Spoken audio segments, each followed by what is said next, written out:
satu Dinas Pekerjaan Umum, yang kedua Dinas Pendidikan, yang ketiga Dinas Kesehatan.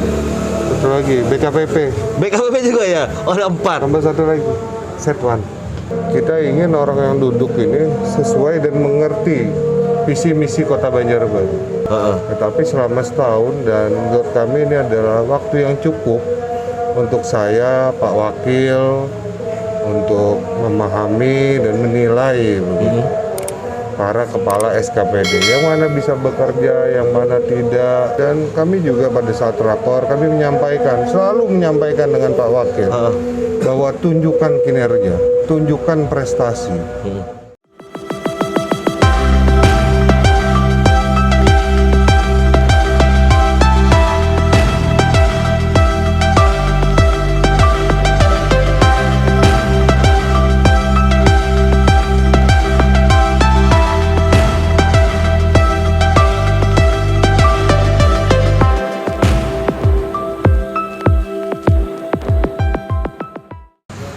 Halo, assalamualaikum warahmatullahi wabarakatuh. Ketemu lagi dengan saya Rudi Astari di program podcast Surat Kabar Digital.com. Lebih detail, lebih tajam. Kali ini kita bersama dengan Wali Kota Banjarbaru, Pak Haji Aditya Mufti Arifin. Assalamualaikum, selamat sore Om Rudi. Selamat sore juga, waalaikumsalam. Sehat, Pak Wali? Apa kabar? Alhamdulillah sehat. Pak Wali, Februari 2022. Tandanya menjelang satu tahun. Menjelang 1 tahun. Apa yang ingin disampaikan keluarga dan apa yang sudah dikerjakan? Jadi memang dalam 1 tahun saya dengan Pak Wartono untuk memimpin pemerintah Kota Banjarbaru, begitu. Banyak lika-liku yang sudah kita hadapi. Termasuk yang jelas dan sampai hari ini masih berlangsung adalah pandemi COVID-19, begitu. Dan ini merupakan salah satu PR yang harus kita lakukan, tidak hanya bagi kami tetapi juga seluruh elemen, seluruh lapisan yang ada di masyarakat. Dan pandemi ini tentunya ini sangat berpengaruh kepada seluruh aspek yang ada di Kota Banjarbaru. Nah, PR-PR inilah yang menjadi pemikiran bagi kami, bagaimana kita menyelesaikan pandemi ini secara baik, menanganinya secara bagus, dan juga mengurangi dampak terhadap pembangunan. Nah, ini yang pertama. Yang kedua, kita juga sudah melaksanakan, jadi ada PR-PR lain begitu yang kami hadapi dengan Pak Wakil. Salah satunya misalnya pemindahan pedagang. Ya. Pemindahan pedagang dari Pasar Bauntung yang lama ke Pasar Bauntung yang baru. Alhamdulillah ini berjalan dengan bagus. Dan alhamdulillah juga kita lengkapi semua fasilitas, semua sarana prasarana yang kurang kita perbaiki. Kita tambahkan juga begitu. Sehingga Pasar Bauntung yang baru ini mendapat sertifikasi SNI. Iya. Untuk pasar yang termasuk kategori besar begitu, di atas 750 pedagang. Dan ini satu-satunya di Indonesia. Mungkin Pak Rudi kalau jalan hari ini ke Pasar Bauntung, ini sudah ada wifi gratis. Iya. Terus juga ada LCD, Videotron juga sudah kita pasang, bekerja sama dengan Icon Plus. Terus juga IPAL. Jadi kalau dulu awal masuk pedagang, mungkin Pak Rudi kalau masuk ke pedagang pasar basah agak bau. Becek dan bau. Bau, karena memang drainasenya agak bermasalah, lubang-lubangnya kecil, terus IPAL-nya juga kapasitasnya tidak menampung. Nah, ini sudah kita perbaiki. Kita perbesar IPAL-nya, drainasenya kita bersihkan secara rutin, sehingga ini ya paling tidak mengurangi dari polusi bau tadi. Nah, ini di pasar. Terus juga pada bulan Januari 2021 mungkin Rudi masih ingat, Banjarbaru banjir. Banyak tersisakan PR dari bencana banjir tersebut. Ya alhamdulillah pada tahun 2021 PR-PR ini bisa kita tanggulangi. Jadi PR yang pertama misalnya jembatan di Jalan Sukarelawan itu ambruk. Ambruk kemarin. Ya kan, hancur. Alhamdulillah sudah kita bangun baru. Cukup cepat. Iya. Bulan November sudah selesai. Iya. Begitu. Terus juga banyaknya siring Sungai Kemuning yang roboh, Iya. yang rusak dihantam gerusan air. Nah, ini juga sudah kita perbaiki. Bantaran Sungai Kemuning juga banyak yang bergelombang. Iya. Ya alhamdulillah pelan-pelan kita perbaiki begitu. Nah, ini sudah selesai. Jalan-jalan juga mungkin Pak Rudi sudah lihat sendiri dan rasakan begitu. Salah satunya yang agak besar dan panjang itu di Jalan Panglima Batur. Iya. Ini sudah kita aspal, kita perbaiki, kita Mulus dan licin. mulus, Ah. licin seperti muka Om Rudi. Kalau lagi pakai make up. Oh gitu ya. Nah, ini sudah kita perbagus, kita perbaiki. Dan dulu sering kita mendengar keluhan masyarakat, Landasan Ulin sampai dengan Liang Anggang. Jalan Ayani gelap, sering terjadi kecelakaan dan lain-lain. Ya, alhamdulillah ini juga sudah kita pasang penerangan PJU, ya? jalan, PJU. Dan alhamdulillah juga respon dari masyarakat juga cukup bagus begitu. Bahwa mereka sudah merasakan perbaikan dan pembangunan di masa kami begitu. Dan masih banyak lagi sebenarnya. Nah, Pak Wali, jika Pak Wali banyak menjelaskan soal mungkin fisik ya. Nah, soal memanajemen mungkin dari sisi anggaran. Karena kita tahu sendiri pandemi masih berlangsung sampai saat ini dan Omikron masih ada loh, mulai menyerang. Gimana Pak Wali? Jadi realisasi 280 miliar. 280 miliar. Oke. Di satu sisi kita naik begitu. Memang dampak pandemi ini cukup luas. Sehingga dan memang Banjarbaru ini salah satu kota yang masih berharap akan bantuan dari pusat. Pendanaan dari pusat begitu. Nah, kita realisasi DAK pada tahun ini mengalami pengurangan yang cukup signifikan. Jadi di satu sisi ada naik, tetapi di satu sisi DAK kita ini mengalami penurunan. Dan tentunya ini tidak cuma Banjarbaru, tetapi hampir seluruh kota, seluruh kabupaten di Indonesia ini berdampak seperti di Banjarbaru. Jadi DAK penugasan kita nol. Terus juga bantuan-bantuan lain juga banyak yang kena potong, sehingga pengurangan ini hampir di angka 100 miliar rupiah. Pengurangan dari pusat karena dampak untuk penanganan COVID-19 di Indonesia. Oke. Nah, terus juga DAU kita pada tahun ini masih sama dengan tahun kemarin begitu. Bantuan dari pusat, walaupun kita berharap ini ada kenaikan. Kenapa ada kenaikan? Karena mungkin Pak Rudi masih ingat 2021 kita membuka CPNS, pendaftaran tes kemarin. PNS dan P3K. Nah, di situ ada sekitar 37 miliar beban dari APBD kita apabila ini dibebankan ke daerah. Nah, kita berharap ini beban pusat sehingga DAU kita harusnya naik dari pusat. Iya, mestinya begitu kan. Iya. Ternyata hari ini realisasinya sama tetap.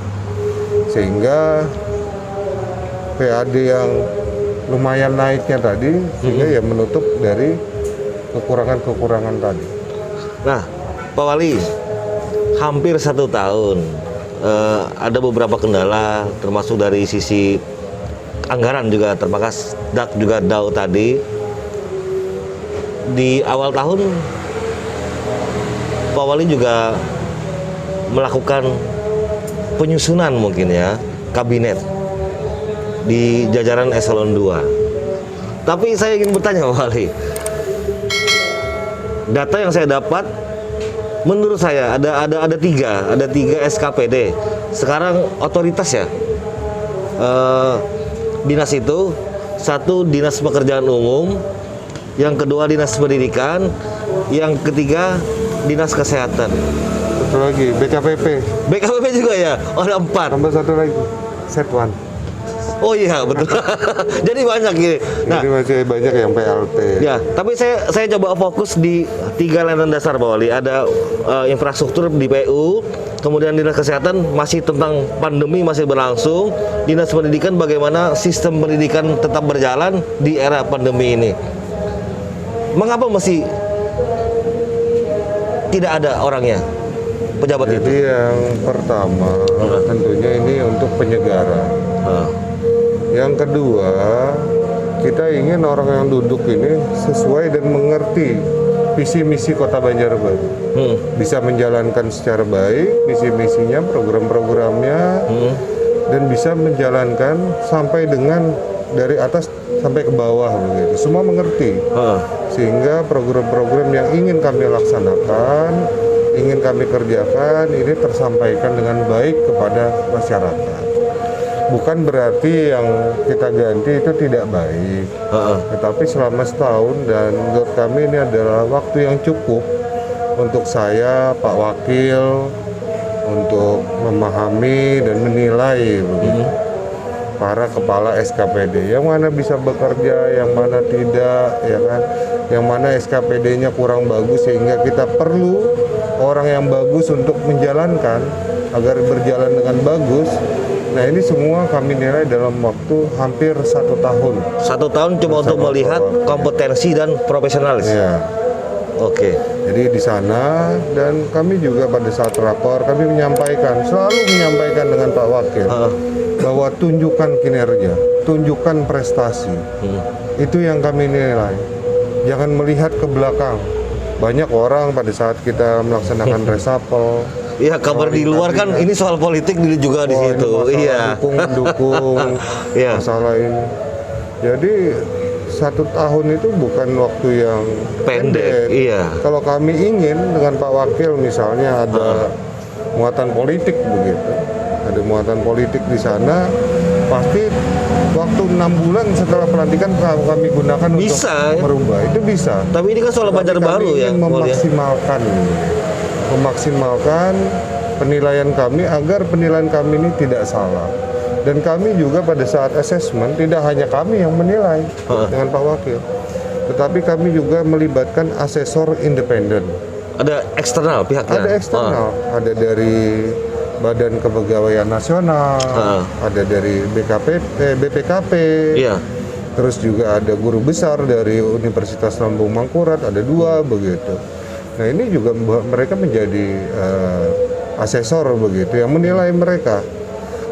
Terus juga ada dari psikolog, dari tim psikologi dari UNLAM. Ini juga sudah ada. Ya, jangan-jangan Kadis tadi cepat emosi ya, ada. Mungkin juga ya. Nah, ini jadi mereka dinilai di asesmen begitu oleh mereka, baru direkomendasikan kepada kami. Gitu. Jadi tidak sembarangan. Gitu. Pak Wali, mengapa mesti belum terisi 3 lelang dasar itu, Pak Wali? Jadi apakah ada hal lain, Pak Wali? Secepatnya ini akan kita lelang secara terbuka. Oh, dilelang nanti? Kita lelang secara terbuka. Siapa saja silahkan mendaftar. Siapa saja boleh mengikuti. Ya kan? Siapa saja boleh mengikuti. Nanti kita lihat hasil akhir dan keputusan akhir ada di kepala daerah begitu. Iya. Tetapi mekanisme semua prosedurnya juga harus dilewati. Oke. Ada hal menarik lagi Pak Wali selama 1 tahun ini. Pak Wali politisi, Pak Wartono juga politisi. Apa yang dirasakan ketika politisi berkumpul dengan orang birokrasi? Jadi begini. Jadi saya rasa saya sebagai politisi, Pak Wakil sebagai politisi, saya mantan anggota DPR, Pak Wakil juga pernah menjadi lama anggota di DPR, dan wakil pimpinan juga. DPRD begitu. Ya paling sedikit banyak kami sudah mengenal dunia birokrasi. Saya juga hidup di lingkungan birokrasi. Iya. Bapak saya birokrat begitu. Dan gubernur juga ya. Turun ke politik kan begitu. Dan Pak Wakil pun sama seperti saya. Tetapi dalam kerja ya kita harus menunjukkan profesionalisme kita gitu. Kita profesional. Ayo kita bekerja, ayo kita membangun, ayo kita bersama-sama dengan masyarakat menuju Banjarbaru juara.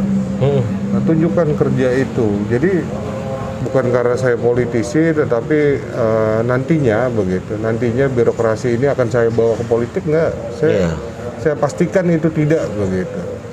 Kami bisa meletakkan di mana letak politik, di mana letak birokrasi. Kebutuhan pemerintahan. Iya, yang penting pemerintahan berjalan, pemerintahan bagus, semua pembangunan bisa terrealisasikan, semua program bisa dirasakan masyarakat. Insya Allah juga imbasnya nanti ke politik begitu. Oh iya, kan. otomatis Pak Wali ya. Penting masyarakat merasakan. Tapi itu bicara soal bonus Pak Wali ya. Yang penting bekerja dulu ya. Nah, yang penting kita bekerja, membangun, biar masyarakat yang menilai. Kemudian Pak Wali, kita balik ke soal yang hangat-hangat ini. Kemarin sempat menjadi pembicaraan di DPR juga. Apa itu? Soal Dekranasda juga, kemudian ada beberapa tempat objek wisata yang baru muncul di Banjarbaru. Ini cukup menarik Pak Wali, karena ini pandemi masih berlangsung. Banjarbaru ini cukup berani, fighter kayaknya, untuk berjuang membangkitkan UMKM dikala mohon maaf semua sedang berproses menuju setelah menderita satu tahun lebih pandemi. Apa yang diinginkan pemerintah Banjarbaru, Pak Wali? Jadi pertanyaannya, apakah kita harus menyerah dengan keadaan? Oke. Itu pemikiran kita. Jadi kalau kami punya komitmen begini Pak Rudi. Kalau kita tidak punya uang, kita tidak punya anggaran, belum tentu kita tidak bisa berbuat, ya kan? Kalau kita punya uang, ya harus semakin lebih kita bisa berbuat. Lebih ya. Nah, kita jangan berpikir hari ini kita berbuat, hari ini dirasakan. Jangan. Kita harus berbuat hari ini, tetapi hasilnya nanti. Ya kan? Kita berbuat hari ini, mungkin dinilainya nanti setelah setahun, 2 tahun, 5 tahun, silakan begitu. Tetapi apa yang bisa kita perbuat hari ini kita laksanakan, kita lakukan. Hari ini kita ada MSL tempat baru. Iya, MSL sudah hidup lagi. Alhamdulillah, pengunjung juga. Respon warga bagus, Pak Wali. Saya lihat bagus. itu. Dan kita juga sudah survei ke UMKM yang kita tempatkan di sana, yang setelah selesai dikurasi begitu. Nilai jualnya juga sangat bagus, pendapatannya bagus begitu. Nah ini kan berdampak kepada masyarakat itu sendiri begitu. Jadi jangan karena pandemi, oh kita tidak bisa jualan, oh kita tidak bisa usaha, oh kita tidak bisa ini, jangan juga. Kita harus optimis begitu, bahwa pandemi ini sebentar saja bisa kita lewati, dan mudah-mudahan apa yang sudah kita persiapkan ini bisa lebih maju lagi pasca pandemi. Pasca pandemi ya Pak Wali. Oke Pak Wali, ini tempatnya menarik. Saya bingung Pak Wali lebih sering ke UMKM sekarang ini daripada di kantor meskipun. Coba dulu Pak. Oh iya, ini kita ada di King Play, salah satu tempat kuliner di Banjarbaru di Jalan Nuri. Dan Pak Wali ini kalau saya ngintip-ngintip sering di UMKM. Kadang di kayak gini, kadang nongol-nongol tiba-tiba jam 10 malam di Minggu Raya. Kadang jam 12 nongkrongnya di Kemuning. Nah, kemarin di Kemuning. Pak Wali, saya melihat ada hal berbeda. Saya menemukan hal baru ketika kepemimpinan Pak Wali dengan Pak Wartono. Sebelumnya juga bagus. Nah, tapi sekarang ada hal menarik karena Banjarbaru dengan gaya Koboi. Pak Wali, gaya koboi gitu. Banyak hal yang terjadi menarik. Aspirasi masyarakat itu cepat sekali diselesaikan. Kemudian ada sedikit masalah cepat sekali diselesaikan. Nggak takut habis Pak Wali. Tapi jangan dijawab dulu. Pak Wali udah nuangin, saya tuangin juga. Permisi Wali, izin. Izin. Ya ini aja Pak Rudi. Oh boleh. Nah, ini King Play. Nah, 1 botol berdua. King Play. Ini suatu kehormatan bagi saya bisa satu meja, satu minuman yang sama. King Play Banjarbaru, izin Wali. Ya.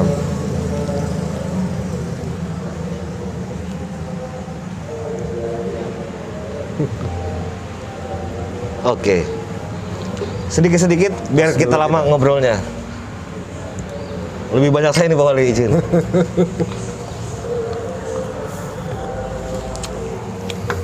Jos kuliner di Banjarbaru. Jadi begini, Gimana Pak Wali? Banjarbaru ini bukan daerah yang dimanjakan oleh alam bagi saya. Heeh. Kita tidak punya gunung, walaupun ada Gunung Kupang. Iya. Heeh. Nah, tapi hari ini bukan gunung yang kita lihat di sana. Iya. Gitu kan. Pembantaian lahan. Sudah rata. Udah gundul. Heeh. Nah, di situ kita bukan daerah yang memiliki pantai Iya. dan laut gitu. Iya.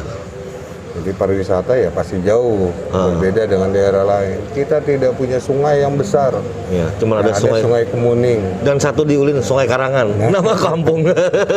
Sungai Kuranji di Sungai Cempaka. Kuranji juga ada. Sungai Tiung, Sungai Besar. Itu bukan daerah yang dimanjakan oleh alam. Heeh. Tentunya kita berharap PAD untuk Kota Banjarbaru ini besar begitu. Heeh. Tetapi kita tidak bisa berharap dengan alam. Kita bukan daerah yang diam saja orang datang Tiba-tiba berwisata. Iya. Itu tidak begitu. Beda Bali. Bali diam tanpa promosi. Datang Orang sendiri, banyak datang. iya. Karena keindahan alamnya begitu. Nah, berbeda dengan Banjarbaru. Heeh. Maka dari itu kami berpikir dengan Pak Wakil dan jajaran bahwa kita ini harus memiliki sumber-sumber PAD yang bagus begitu. Yang memastikan bahwa Banjarbaru ke depannya ini bisa membangun tanpa harus seperti yang saya sampaikan di awal bantuan dari pusat. Bisa. Bisa kalau kita bisa meletakkan pondasi yang benar, bisa membangun bangunan yang bagus begitu kan, sumber-sumbernya jelas, insya Allah sudah pasti bisa. Sama Jakarta. Tapi kan Jakarta bukan daerah yang perlu waktu yang lama Pak Wali. ya paling tidak hari ini pondasinya kita siapkan. Kalau begitu saya juga berharap Pak Wali juga beberapa periode lah memimpin Banjarbaru. Biar targetnya kecapai kan. Ya, paling tidak pondasinya itu sudah kita siapkan. Kedepannya tinggal realisasinya. Siapapun kepala daerahnya ya. Walaupun nanti 50 tahun lagi baru bisa mandiri, ya nggak apa-apa. Nggak apa-apa Tapi ya. hari ini sudah mulai begitu. Kita Oke. mulai dari sekarang. Jadi kami berpikir dengan Pak Wakil dan SKPD bahwa potensi kita yang paling bagus ini adalah UMKM. UMKM. Jadi kami ingin menciptakan sebanyak-banyaknya UMKM baik melalui RT Mandiri, urban farming dan lain-lain begitu. Iya. Melalui program-program kami. Termasuk misalnya kayak di Kemuning, Pak Rudi udah ke Kemuning. Iya, sudah dong. Nah, Harus. Kemuning kita ciptakan. Iya. Jadi walaupun banyak pro kontra bahwa itu bantaran sungai Pak, tidak apa, bukan tempat berjualan. Tapi kan ini gitu kan soal kami kebijakan kan Pak Wali. mengerti. Kami mengerti bahwa di situ bukan tempat berjualan. Iya. Makanya bangunan di situ tidak ada yang permanen. Dan semi permanen. Iya. Tetapi adalah bangunan-bangunan yang siap kapanpun dipindah. Makanya jualan mereka dengan Portable, gerobak, lebih kan. portable ya. Dan kami berharap lingkungan sekitar Kampung Pelangi itu nantinya berubah. Kami melihat sudah ada mulai perubahan. Ada di sana penjual kopi yang hari ini sudah merubah rumahnya di pinggir bantaran itu arahnya menuju bantaran menjadi kedai kopi. Dan kita berharap seperti itu ke depannya semua yang ada di sana. Nanti yang jual ketupat misalnya. Iya, ada ketupat kandangan jual juga. Ketupat, kalau mereka sudah ada duit, mereka merubah rumahnya mengarah ke bantaran, dibagusi apakah jadi restoran apa gitu. Nanti mereka balik ke tempatnya. Kita berharap begitu. Walaupun Tujuannya hari ini berarti bukan sekedar ramai Pak Wali ya. bukan sekedar Ada ramai, imbas tetapi ekonomi. juga merubah perilaku hidup, merubah gaya hidup, dan ujungnya juga ekonomi. Heeh. Dan balik langsung dirasakan oleh masyarakat Sekarang setempat juga. begini, Pak Rudi, bagaimana kita mau merubah satu daerah kumuh misalnya, entah daerah mana ada di daerah kumuh, kita mau merubah. Kalau pertama gaya hidupnya masih seperti itu, Oke. ya kan? Pola hidupnya masih seperti itu, masih nyaman, Iya. masih merasa enak dengan keadaan kumuh. Dan yang paling penting masalah ekonomi. Kalau ekonominya bagus, pasti pola hidup dan gaya hidupnya ini pasti berubah. Kalau ekonominya, tingkat pendidikan misalnya, karena ekonominya tidak ada, cuma bisa anaknya lulus SD, udah suruh kerja. Tapi kalau dia punya duit, anaknya pasti minimal kalau bisa sarjana. Lebih baik dari orang tuanya ya. S3 bisa begitu. Nah intinya adalah ekonomi juga begitu. Nah ini kita coba kembangkan ekonomi kerakyatan ini dan mudah-mudahan bisa mencapai sesuai apa yang kita kehendaki. Amin, mudah-mudahan Pak Wali. Yang jelas mudah-mudahan ini membuat Banjarbaru semakin maju. Juara Pak. Juara. Maju, agamis dan sejahtera. Bicara soal visi-misi Pak Wali. Tentu saya dengar itu ada soal home care, kemudian RT mandiri juga, urban farming juga. Saya 3 sajalah. Urban farming, apa yang sudah Pak Wali dan Pak Wartono evaluasi soal pertanian di Banjarbaru? Jadi masalah urban farming memang tahun ini baru kita mulai realisasikan gitu. Dan sekarang masih belum berealisasi. Jadi beberapa daerah ini kita minta Kepala Dinas DKP 3 untuk mempersiapkan, melihat potensi-potensi yang ada, begitu. Dan urban farming, seperti pemahaman kita semua, urban farming adalah pertanian di daerah perkotaan, mana daerah yang sempit, kekurangan lahan untuk menanam. Nah ini dilaksanakan begitu. Nah ini bisa bekerja sama dengan Karang Taruna, dengan Pokmas, kelompok masyarakat, Pokdarwis dan lain-lain. Yang nanti ujungnya kita berharap dari hasil pertanian, perkebunan, pertanian yang dilaksanakan ini bisa membawa kesejahteraan untuk warga sekitar. Baik diolah produk jadi, ya kan, dan ini tentu imbasnya ke UMKM juga. Gitu. Nah, ini kita berharap ini bisa berjalan sehingga ini membawa perubahan yang signifikan untuk masyarakat begitu urban farming ini. Nah, kita sudah minta ke dinas ini untuk melihat potensi-potensi yang ada di lingkungan di sekitar RT-RT yang ada di Banjarbaru. Udah mulai memetakan ya? Sudah mulai di tahun 2021 pada saat perencanaan kita sudah minta dipetakan hal tersebut begitu. Termasuk juga RT mandiri. Jadi RT mandiri ini sifatnya bukan top down atau perintah dari wali kota, ini RT mana yang melaksanakan RT tidak begitu. Tetapi ini bottom up, dari bawah ke atas. Dari bawah ke atas, iya. Jadi nanti pengajuannya ada RT-RT mungkin yang siap dengan potensi yang akan dikerjakan begitu. Nah ini mengajukan ke kelurahan. Kelurahan akan mengevaluasi, nanti akan dimajukan ke kecamatan baru maju ke wali kota. Gitu. Nah, nanti daerah mana sesuai dengan hasil evaluasi, baru kami akan tentukan RT mana. Dan alhamdulillah sekarang RT-nya sudah kita tentukan, begitu. Sudah kita tentukan berdasarkan dari aspirasi dari bawah sendiri. Nah kalau saat ini kan RT mandiri di awal 60 Wali. 60 RT. Sedangkan jumlah RT sekitar 700-an lebih kalau tidak salah itu. 2022. Sisa berapa tahun? Jadi begini. Apakah nanti ada penambahan? Pasti ada penambahan. Pasti ada penambahan. Jadi yang jelas hari ini adalah pilot project. Pilot projectnya? Karena ini tahun pertama realisasi dari program RT Mandiri. Oke. Tentunya harus ada pembinaan, pendampingan, ya kan. Pendampingan ini jangan cuman dari awal, tapi dari hulu sampai hilirnya harus didampingi. Dari hulu sampai hilirnya harus dibina. Agar program ini benar-benar tepat sasaran dan dapat dipertanggungjawabkan ya. Harapan kita dapat dipertanggungjawabkan. Karena ada anggaran daerah ya. Dan kita juga sudah meminta agar rasa aman, terus juga tepat sasaran, tepat guna. Kita juga sudah meminta kepada APH untuk pendampingan aparat penegak hukum untuk melaksanakan pendampingan terhadap jalannya program ini.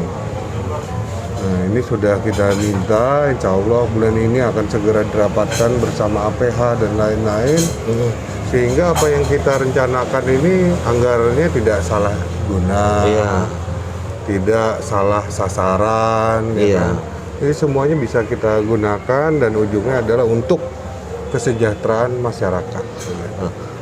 Pak Wali, ada yang disampaikan Pak Wali soal RT Mandiri kepada RT yang belum? Jadi tentunya begitu. karena memang tenaga dari dinas-dinas untuk melaksanakan pendampingan, pembinaan ini kan terbatas.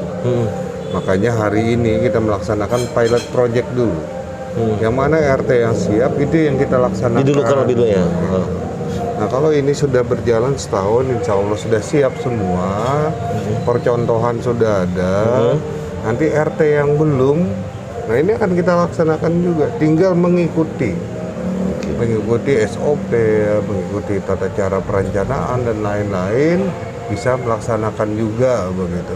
Dan tentunya kalau hari ini 60, insya Allah kalau memang ini tanda kutip nih, dananya ada gitu, atau bertambah, insya Allah akan kita tambah.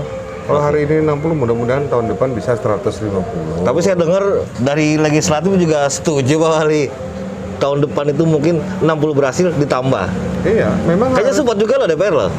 ya pasti kita tambah, itu pasti kita tambah. Cuman kuotanya mungkin tahun ini 60, tahun depan 60 kalau angka hari ini masih sama.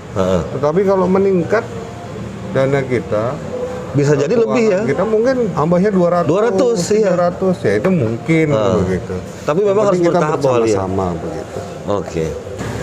Oke Pak Wali, RT Mandiri sudah, Brahmami sudah, yang paling bersentuhan dengan kondisi ya home care. Jadi alhamdulillah Gimana, Pak Wali? berkaitan home care ini sudah berjalan mulai anggaran perubahan 2021. Oke. Ini sudah berjalan dan memang ada beberapa sasaran yang kami sasar untuk menjalankan home care itu. Jadi yang pertama adalah masyarakat yang memiliki penyakit tertentu. Penyakit tertentu sehingga dia tidak bisa datang ke fasilitas kesehatan. Misalnya baik rumah sakit, mengalami puskesmas, kelumpuhan gitu ya. misalnya kelumpuhan, mengalami stroke, Iya.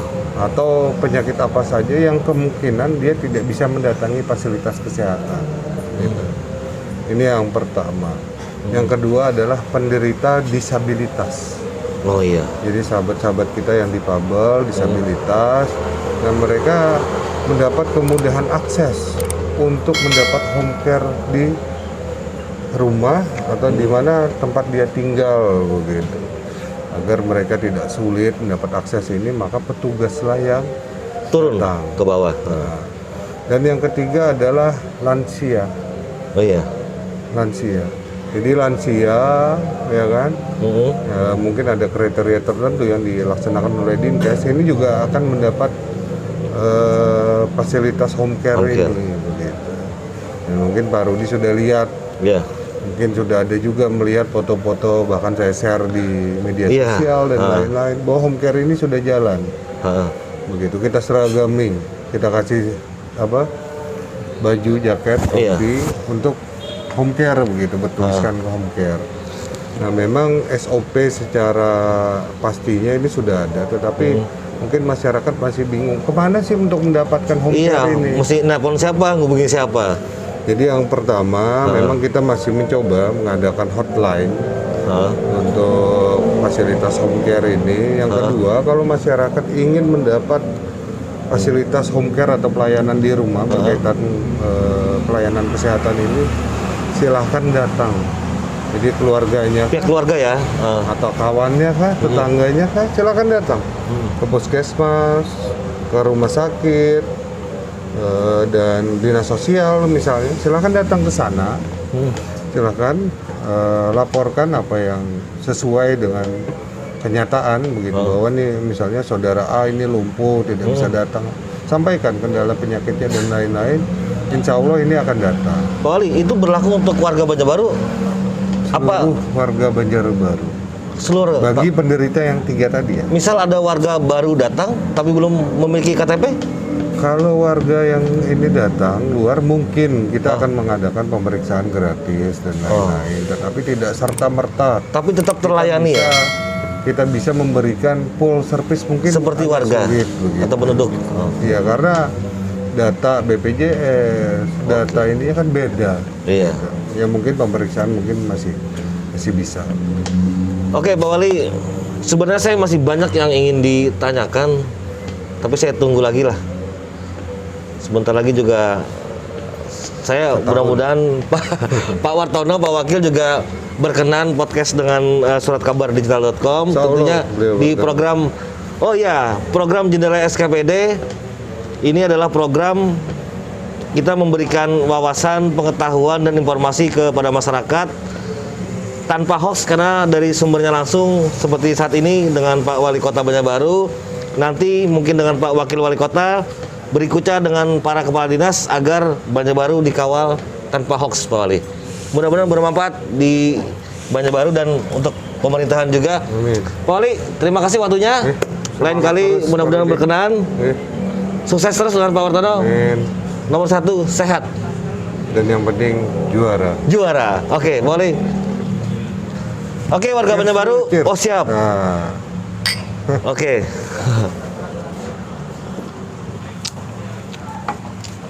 Satu hal yang ingin saya sampaikan di akhir podcast ini, jangan selalu mencari Pak Wali Kota di rumah dinas. Mungkin Pak Wali Kota ada di UMKM, ada di warung. Coba saja. Mungkin bapak-bapak, ibu-ibu, saudara-saudara ketemu Pak Wali, jangan kaget kalau ada di warung atau di tempat-tempat wisata. Celana pendek. Dan mungkin juga celana pendek dan sepatu olahraga kadang-kadang. Oke, sampai di sini podcast Surat Kabar Digital. Sampai jumpa di episode berikutnya. Tetap jaga kesehatan, sehat terus. Salam podcast. Wassalamualaikum warahmatullahi wabarakatuh. Waalaikumsalam.